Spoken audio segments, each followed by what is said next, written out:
படிப்பினுடைய அவசியத்தை உணர்ந்த காரணத்தினால்தான் நஞ்சு கொடுக்கப்படும் நேரம் வரை கிரேக்க நாட்டு கவிதைகளை படித்துக் கொண்டும் கேட்டுக்கொண்டும் இருந்தான் சாக்ரட்டிஸ். தூக்கு கயிற்றை முத்தமிடும் வரை படித்துக் கொண்டிருந்தான் உமர் முக்தார். தூக்கு மேடைக்கு அழைத்துச் செல்லும் வரை படித்துக் கொண்டிருந்தான் பகத்சிங்.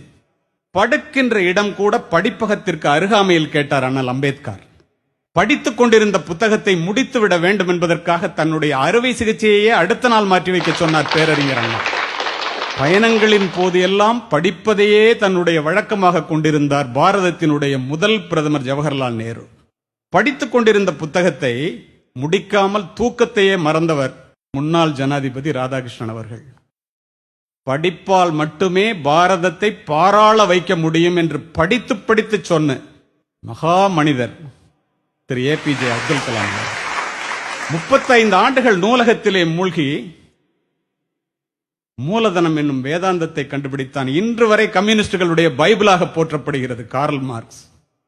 இதையெல்லாம் நான் எதற்காக சொல்லுகின்றேன் என்றால், படிப்பு ஒரு மனிதனை எந்த அளவிற்கு உயர்த்தும் என்பதை ஆசிரியர்கள் உணர வேண்டும்.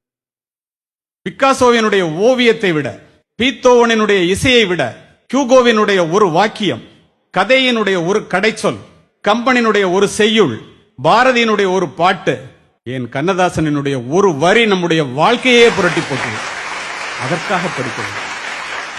இரவு முழுவதும் தொழுகையில் ஈடுபடுவதை விட 1 மணி நேரம் கற்பித்தல் மேலானது என்கிறார் நபிகள் நாயகம். கற்றுக்கொள்வது மனித பண்பு, கற்றுக் கொடுப்பது மனித மாண்பு. கற்க துவங்குபவன் மாணவன், கற்றுக்கொண்டே இருப்பவன் ஆசிரியன். கற்றுக் கொடுப்பதனால் தான் ஆசிரியரை கற்றுக் கொடுப்பவர் என்று சொல்லுகின்றோம். நமக்கு அதிகமான ரோஜா மலர்கள் வேண்டும் என்றால் அதிகமான செடிகளை நட வேண்டும் என்பது இயற்கை.